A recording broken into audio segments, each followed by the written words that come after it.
Hi everyone, welcome to my channel. Guys, आज मैं आप लोगों के साथ Taekook fan fiction when a devil president deeply fell in love with his guard son के part 25 explain करने वाली हूँ। So let's get started.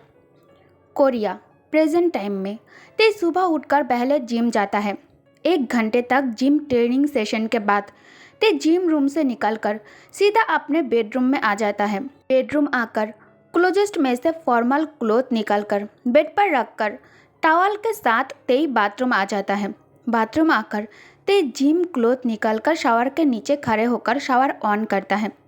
15 minute के रिलैक्सिंग शावर के बाद तेई अपने वेस्ट में टॉवल लपेटकर बेडरूम आकर दूसरे टॉवल से खुद को ड्राई करने के बाद क्लोथ उठाकर इसे पहनकर तैयार हो जाता है। तभी तेयांग के फ़ोन बजने लगता है। ते बेड के ऊपर से फ़ोन अपने हाथ में उठा लेता है। कॉलर आईडी देखकर ते कॉल पिक कर गहरी लेकिन कोल्ड टोन में कहता है, व्हाट्स रॉन्ग। फ़ोन की दूसरी तरफ से लिसा कहती है, गुड मॉर्निंग सर। सर, आपने जो न्यू क्लोथ बाय किया था वो सब ऑफिस में डिलीवर हो चुका है, तो मैं ये पूछने के लिए कॉल किया, अभी इसे सारा मैम की मेंशन में भेजना है या ऑफिस के पास आपका जो दूसरा मेंशन है यह भेजना है। तेयांग कहता है, सभी सामान ध्यान से मेरी केबिन में रखवा दो, मैं अभी ऑफिस के लिए निकल रहा हूँ। और एक बात, इसके बारे में तुम किसी और के साथ कोई बात नहीं करोगे। लिसा कहती है, यस सर। तेई कॉल कट करके अपने रिच वॉस्ट के तरफ देखकर मन ही मन कहता है, क्या वो अभी तक सो रहा होगा? हाँ, शायद ऐसा ही है, वरना वो मुझे कॉल करता। तेंग जल्दी जल्दी में मेंशन से निकलकर कार में बैठकर ड्राइवर से ऑफिस ले जाने के लिए कहता है। तेंग कोल्ड टोन में कहता है, ऑफिस लेकर चलो।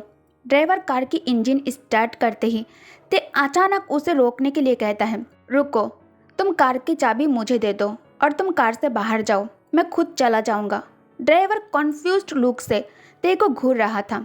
ते कहता है, क्या तुम्हें सुनाई नहीं दिया? मैंने कहा कार की चाबी मुझे दो, हरी अप। ड्राइवर कांपती हुई हाथों से चाबी तेयांग के हथेलियों में रखकर डरी हुई आवाज़ में पूछता है, सर, क्या मुझसे कोई मिस्टेक हुई है? तेयांग कहता है, नहीं, आज मेरा मन है, मैं खुद से कार ड्राइव करके ऑफिस जाना चाहता हूँ। तुम जाओ, आज तुम्हारी छुट्टी है। ये सुनकर ड्राइवर के फेस पर बिग स्माइल आ जाती है।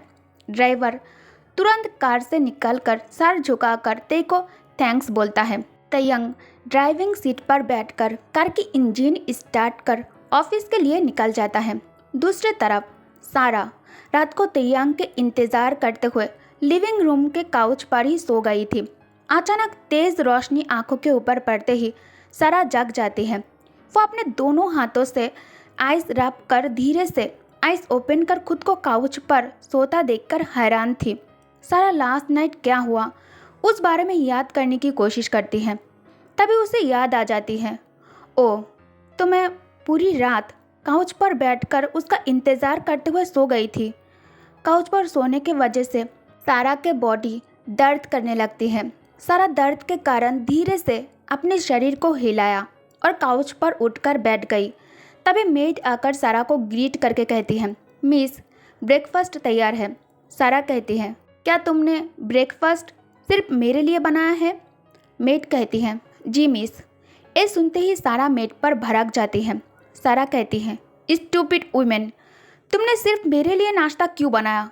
तेयांग आता ही होगा, जाओ जाकर उसके लिए जल्दी से ब्रेकफास्ट मेक करो, मैं फ्रेश होने जा रही हूँ।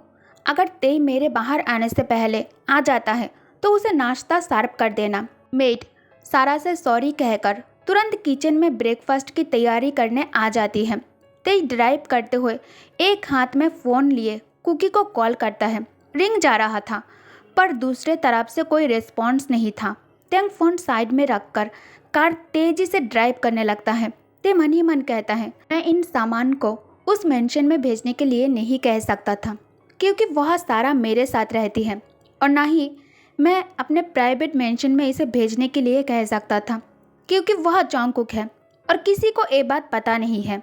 ऑल्सो किसी को मेरे प्राइवेट मेंशन के बारे में भी कुछ पता नहीं है, और मैं किसी को इसके बारे में कुछ भी बताना नहीं चाहता, और ना ही मैं इसे अपने ऑफिस वाली मेंशन में भेजने के लिए कह सकता था, क्योंकि अगर मैंने ऐसा किया तो हियोंग को इसके बारे में सब कुछ पता चल जाएगा ऑफिस पहुंचने में ते को सिर्फ 10 मिनट लगे थे। ते कार से निकलकर सीधा ऑफिस के अंदर एंटर करने लगता है। सभी एम्प्लॉयज़ और गार्ड सर झुकाकर तेयंग को ग्रीट करता है। लिसा ब्राइट स्माइल के साथ कहती है, गुड मॉर्निंग सर। तेयंग उसे स्माइल बैक करते हुए कहता है, good morning to you too. Taeyoung के रिप्लाई सुनकर सब हैरान होकर उसे घूरने लगता है। सब एक दूसरे के साथ फुसफुसाते हुए बात करने लगता है। क्या मैंने सही सुना? क्या बॉस ने अभी अभी मिस लिसा को good morning to you too कहा? तभी दूसरे एम्प्लॉय ने कहा, कोई मुझे पिंच करो, कहीं मैं सपना तो नहीं देख रही हूँ ना। पिंच करने पर वो जोर से चिल्लाई। वो लड़की कहती है, आह मुझे दर्द हुआ, इसका मतलब ये कोई ड्रीम नहीं है। किम तयंग द डेविल प्रेसिडेंट अपने एम्प्लॉयज़ के गुड मॉर्निंग का रिप्लाई दिया। आज के दिन सच में डायरी में मार्क करने जैसा है। इतने सालों में ये पहली बार हुआ है। जो भी वर्कर आज सर को मॉर्निंग विश कर रहा था, सर उसे बहुत ही प्यार से और नॉर्मल टोन में रिप्लाई कर रहा था। ऐसे तो बॉस हमेशा कोल्डली बिहेव करता है। तभी कोई और कहने लगता है, ज़रूर लास्ट नाइट बॉस अपने फियांसे के साथ रोमांटिक पल बिताने के बाद अब अच्छा महसूस कर रहा है, इसलिए उनका मूड अच्छा है। चलो अब वर्क पर वापस जाओ सब, वरना जल्द ही बॉस की गुस्से का सामना करना पड़ेगा। सब वापस अपने डेस्क पर चला गया। तेयंग अपने कैबिन में आकर सभी बैग्स अच्छे से चेक करने के बाद एक नंबर डायल करता है। तेई कहता है, अभी गार्ड के साथ मेरे कैबिन में आओ। लिसा ओके कहकर कॉल कट कर देती है। लिसा 2 गार्ड के साथ ऑफिस कैबिन के बाहर खड़े होकर डोर पर नॉक करते ही अंदर से तेयंग कहता है, कम इन। गार्ड के अंदर आते ही तेयंग उन्हें ऑर्डर देता है, यहाँ से सभी सामान उठाकर मेरे कार में रखवा दो और ध्यान से रखना। गार्ड्स सभी शॉपिंग बैग्स कैरी कर केबिन से बाहर चला गया। लिसा हाथ में एक डॉक्यूमेंट्स लेकर खड़ी थी। तेयंग कहता है, तुम यहाँ अभी तक खड़े क्यों हो? क्या तुम कुछ कहना चाहती हो? लिसा कहती है, सर इन डॉक्यूमेंट्स पर आपका साइन चाहिए। तेयंग कहता है, अभी मैं बिजी हूँ, बिना रीड किए मैं किसी भी डॉक्यूमेंट्स पर साइन नहीं कर सकता। तुम इसे मेंशन में भेज दो, रात को फ्री होने के बाद मैं इसे रीड करके साइन कर दूंगा। लिसा कहती है, ओके सर, लेकिन सर इन डॉक्यूमेंट्स को कौन सी मेंशन में भेजना है? तेयंग कहता है, सारा के नाम पर जो मेंशन है इसे वहाँ भेज दो। लिसा ओके कहकर वही खड़ी रहती है। ते लैपटॉप में कुछ ढूंढ रहा था। ते लिसा को खड़े रहते देखकर पूछता है, क्या तुम कुछ और कहना चाहती हो? लिसा कहती है, सर क्या आज मुझे शाम से पहले ऑफिस वर्क से छुट्टी मिल सकती है? मॉम की तबीयत ठीक नहीं है, शाम को डॉक्टर के साथ अपॉइंटमेंट है। तेयंग कहता है, ठीक है तुम जा सकती हो। लिसा खुश होकर उसे थैंक यू कहती है। तेयंग कहता है, एक मिनट, क्या मिस्टर जियोन के साथ तुम्हारी कोई कांटेक्ट हुई है? लिसा कहती है, मिस्टर जियोन वह पूरी तरह ठीक हो चुका है सर, और वो किम मेंशन में वापस काम पर आना शुरू कर दिया है। एल्डर किम मिस्टर जियोन के काम से बहुत ज़्यादा खुश है। और एक बात, कल एल्डर किम आपसे मिलने ऑफिस आए थे। तेयंग कहता है, डैड ऑफिस आए थे? क्या डैड ने तुम्हें बताया कि वो यहाँ मुझसे मिलने क्यों आया था? लिसा कहती है, नहीं, जाने से पहले सिर्फ इतना कहा कि मैं आपको उनके यहाँ आने के बारे में इन्फॉर्म कर दूँ, और ये भी कहा कि मिसेस किम आपको बहुत ज़्यादा मिस करती है और आपसे मिलना चाहती है। तेयंग कहता है, ठीक है अब तुम जा सकती हो। ते फ़ोन निकालकर घर के नंबर डायल करने जाता है। फिर वो कुछ सोचकर फ़ोन पॉकेट में रखकर कुर्सी से उठकर खड़े हो जाते हैं। ते कोट पहनते हुए ऑफिस से निकल जाता है। तेयंग प्राइवेट मेंशन पहुंचने के लिए कार की स्पीड तेज कर दिया था। उसे अभी रूल्स ब्रेक होने की परवाह नहीं है, और ऐसे भी बिजनेस एम्पायर किम तेयंग के कार को रोकने की हिम्मत किसी में नहीं था। तेयंग 1 घंटे के सफ़र लगभग 45 मिनट में कंप्लीट करके प्राइवेट मेंशन पहुंच गया था। ते कार से निकलकर पैसेंजर सीट से बैग्स उठाई और अंदर जाने से पहले मिरर में खुद को देखकर टाई ठीक करता है, और फिर एक डीप ब्रीथ लेकर डोरबेल प्रेस कर डोर ओपन होने की इंतज़ार करने लगता है। जंगकुक डोर ओपन नहीं किया। ते बैग्स नीचे रखकर जेब में से एक्स्ट्रा हाउस की निकालकर इसे लॉक पर एडजस्ट कर घुमाते ही डोर ओपन हो जाता है। ते बैग्स के साथ अंदर एंटर कर चुका था। टैंग लिविंग रूम की बीचों बीच खड़े होकर मेंशन के हर एक कॉर्नर को ऑब्जर्व करने लगता है। तयंग एक चीज महसूस करता है, यह हमेशा एक डेड साइलेंस हुआ करता था। डेड मेंशन उसके आने से घर की तरह महसूस होता था, लेकिन आज उसके यहाँ आने से पहले ही इट फील्ड अलाइव। तेई देखता है काउच के ऊपर ब्लैंकेट रखा था, चिप्स की पैकेट टेबल के ऊपर और 2 जमीन पर पड़ा था। जॉन्गकुक के अलग अलग स्लीपर्स कमरे के इधर उधर हर एक कॉर्नर में कुछ न कुछ बिखरे हुए थे। और इसमें जो खास था वो है एक स्वीट वैनिला सेंट जो पूरी लिविंग रूम में फैले हुए थे, जो तेई को दीवाना बना रहा था। लिविंग रूम की हालत देखकर उसके होठों पर मुस्कान छा गई। सब कुछ इतना मेस्ड अप लग रहा था। तेई को एक पल के लिए ऐसा महसूस हुआ जैसे वो अभी किसी लिटिल बेबी के कमरे में आ गया है। उसे अपने डेट मेंशन में कभी कुछ ऐसा देखने को नहीं मिला था। ये सब देखकर तेयंग के दिल को बहुत ज़्यादा सुकून मिल रहा था, क्योंकि अब जंगकुक इसे अपना घर समझकर रहने लगा था। उसने सारे बैग्स को सावधानी से किसी सोफे पर रख दिया और जंगकुक को ढूंढते हुए ऊपर बेडरूम के पास आ गया। उसके हाथ दरवाजे की डोर नॉब पर था। तेई डोर अनलॉक करने के लिए जैसे ही नॉब को घुमाई और इसे खोलने के लिए राइट हैंड से नॉब पर थोड़ा प्रेशर डालने से पहले ही डोर ओपन हो जाता है। अचानक तयंग को सामने खड़ा देखकर जंगकुक के सांसें लगभग उसके गले में ही अटक गई। Jungkook blanked and shocked expression के साथ उसे घूरते हुए कहता है, तुम अभी यहाँ क्या कर रहे हो तेई? अभी तुम्हें ऑफिस में होना चाहिए था। Don't tell me you came here for the morning kiss. तयंग अपना राइट हैंड जंगकुक के कमर पर डालकर उसे अपने बाहों में खींचकर डीप वॉइस में कहता है, क्यों, मैं अपने बेबी से मिलने यहाँ नहीं आ सकता? जंगकुक कहता है, हाँ तुम कभी भी आ सकते हो, ये तुम्हारा ही घर है। तयंग कहता है, क्या तुम आज यूनिवर्सिटी नहीं जा रहे हो? अभी तक यहाँ क्यों हो? जंगकुक कहता है, क्योंकि मैं नींद से लेट उठा। मिडनाइट अचानक मैं नींद से जाग गया था। मैंने तुम्हें बहुत मिस किया तेई। कमरे में नींद नहीं आ रहा था, इसलिए ब्लैंकेट के साथ लिविंग रूम के काउच पर आकर सो गया था।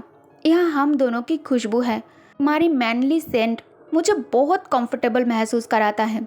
तयंग कहता है, अच्छा तो आज तुम यूनिवर्सिटी नहीं जा रहे हो? जंगकुक कहता है, हाँ। ये सुनकर तयंग के फेस पर एक गहरी मुस्कान आ जाती है। तयंग कहता है, एंजल मैं तुम्हारे लिए कुछ लाया हूँ, बैग्स काउच पर रखा है। जंगकुक कहता है, कौन सी बैग्स? तेई उसे आर्म्स में कैरी करके सीढ़ियों से चलकर नीचे आ जाता है। जंगकुक कहता है, एक क्या है तेई? तेई उसे ध्यान से नीचे रखकर कहता है, just go and open it. Jungkook couch पर बैठकर बैग्स कॉफ़ी टेबल के ऊपर रखकर हेजिटेंटली बैग्स ओपन कर इतने सारे ब्रांड के न्यू क्लोथ देखकर कॉन्फ्यूज्ड लुक से तेई को देखकर कहता है, ये सब क्या है? तयंग उसके पास काउच पर बैठकर कहता है, न्यू क्लोथ सब तुम्हारे लिए, क्या तुम्हें ये पसंद नहीं आए? जंगकुक कहता है, ये सब बहुत ब्यूटीफुल है तेई, लेकिन मुझे इसकी ज़रूरत नहीं है। मेरे पास ऑलरेडी बहुत सारे क्लोथ्स है और मुझे तुम्हारी क्लोथ पहनना ज़्यादा पसंद है। उसमें तुम्हारी स्मेल है जो मुझे सबसे ज़्यादा पसंद है। तयंग उसे गोद में खींच लेता है। तयंग फिंगर से जंगकुक के हेयर्स के साथ खेलते हुए झुककर उसके कान में बाइट करके धीरे से कहता है, रियली मेरे बारे में तुम्हें और क्या पसंद है? तयंग के सडन एक्शन से जंगकुक के हार्ट बीट तेज होने के साथ साथ उसे गर्मी फील हो रहा था। जंगकुक कहता है, तेई तुमने ब्रेकफास्ट किया? तयंग कहता है, नहीं, चलो तैयार हो जाओ, मैं तुम्हें कहीं ले जाना चाहता हूँ। जंगकुक कहता है, कहीं तुम बाहर जाकर ब्रेकफास्ट करने के बारे में तो नहीं सोच रहे हो ना? तयंग कहता है, ऐसा ही कुछ समझ लो।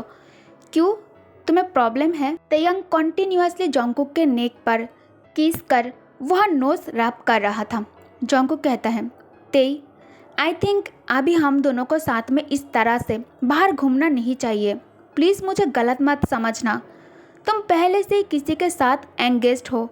जब तक तुम उसके साथ ब्रेकअप नहीं कर लेते हो तब तक प्लीज़ इसे अवॉइड करते हैं। मैं नहीं चाहता कोई मुझे गोल्ड डिगर कहे। ऑल्सो मैं ये भी नहीं चाहता मेरे साथ रहने से तुम्हारा नाम खराब हो, कोई तुम्हें गे कहे। तेयंग किस करना बंद करके जंगकुक के चेहरे की तरफ देखकर कहता है, कुक, तुम्हें याद है या नहीं मुझे नहीं पता, बट मैंने तुमसे पहले ही कहा था मैं तुम्हारे लिए होल कोरिया खरीद लूँगा, या फिर हम दोनों किसी दूसरे प्लैनेट में सबसे दूर जाकर रहेंगे। और एक बात, अगर तुम्हें तुम्हारी आइडेंटिटी से कोई प्रॉब्लम नहीं है तो मुझे क्यों होगा? हम दोनों एक दूसरे के लिए फील करते हैं, इसका मतलब हम दोनों ही स्ट्रेट नहीं हैं, राइट? इसके लिए तुम सिर्फ खुद को ब्लेम नहीं कर सकते, सबको ये बात एक्सेप्ट करना होगा कि हम साथ हैं। और रही बात सारा की, मैंने ऑलरेडी सारा को मैसेज कर दिया है, बहुत जल्द सब कुछ ठीक हो जाएगा। जंगकुक हेजिटेट करते हुए पूछता है, तुमने उसे मैसेज में क्या कहा? तेयंग कहता है, सारा की फैमिली को किम मेंशन इनवाइट करने के लिए कहा। मेरी असिस्टेंट कह रही थी मॉम मुझसे मिलना चाहती है, और कल डैड ऑफिस मुझसे मिलने के लिए आया था। 2 दिन बाद मैं मॉम से मिलने किम मेंशन जा रहा हूँ। डैड और मॉम के सामने मैं सारा और उसकी फैमिली से एंगेजमेंट तोड़ने की बात करूँगा, और उसके बाद मैं तुमसे शादी कर लूँगा। शादी के बाद सुनकर जंगकुक ब्लश करने लगता है। जंगकुक कहता है, सब कुछ बहुत फास्ट नहीं हो रहा है? तेयंग कहता है, क्यों, तुम्हें टाइम चाहिए? जंगकुक कहता है, ग्रेजुएशन तक वेट कर लेते हैं। ते उसके बाद बीच में ही काटते हुए कहता है, तुम डर रहे हो कि मेरे वजह से तुम्हारी स्टडी पर इफेक्ट पड़ेगा। जंगकुक कहता है, नहीं, तुम गलत समझ रहे हो। तेयंग कहता है, तो फिर शादी कर लो मुझसे। जंगकुक कहता है, ठीक है, मैं इस बारे में सोचूंगा, पहले तुम सारा वाली मैटर को क्लोज करो। और एक बात, जब तक ये मैटर क्लोज नहीं हो जाता है हम सबके सामने अपने रिलेशनशिप को रिवील नहीं करेंगे। तेयंग के पास कुकी के बात मानने के अलावा और कोई दूसरा ऑप्शन नहीं था। तेयंग कहता है, ओके, नाउ गिव मी अ किस, आई एम हंग्री। जंगकुक उसे किस कर लेता है। दोनों इस मोमेंट में खुद को पूरी तरह से खो दिया था। एक डीप किस के बाद ते किस ब्रेक कर अपने थंब से कुकी के लिप्स को बाइप करके कहता है, बेबी, चलो सभी क्लोथ तुम्हारे क्लोजेस्ट में अरेंज कर देते हैं, प्लीज़ इसे एक्सेप्ट कर लो। मैं नहीं चाहता तुम पुरानी कपड़े पहनकर यूनिवर्सिटी और वर्क पर जाओ। तुम्हारे लिए मेरे प्यार और मेरे ब्लैक कार्ड की कोई लिमिटेशन नहीं है। जंगकुक कहता है, फिर भी तुम्हें मनी इस तरह से मुझ पर खर्च नहीं करना चाहिए तेयंग कहता है, मैं तुम्हें अपने प्यार और पैसों से स्पॉयल करना चाहता हूँ, और ये मेरा हक है बेबी। अचानक भूख के वजह से जंगकुक के पेट में से आवाज़ें आने लगता है। ते और कुकी एक दूसरे के तरफ देखकर हंसने लगता है। तेयंग कहता है, वेट, मैं कुछ मेक करता हूँ। ते उसे काउच पर बिठाकर ब्रेकफास्ट मेक करने किचन आ जाता है। अब शाम के समय था। जंगकुक अपने कमरे में स्टडी टेबल के सामने बैठकर असाइनमेंट रेडी करने में बिजी था, और तेई अपने स्टडी रूम में बैठकर कुछ इम्पोर्टेंट डॉक्यूमेंट्स चेक कर उस पर साइन कर रहा था। तभी स्टडी रूम के डोर पर नॉक नॉक की आवाज़ से डोर के तरफ बिना देखे ही कहता है, अंदर आ जाओ बेबी। ओके गाइस, तो इस पार्ट को मैं यही एंड करती हूँ। आई होप कि आप लोग स्टोरी एंजॉय कर रही हो, और नेक्स्ट एपिसोड बहुत ही ज़्यादा इंटरेस्टिंग होने वाली है, तो इसे मिस मत करना। Thank you guys, thank you for watching. Good night, take care, bye bye.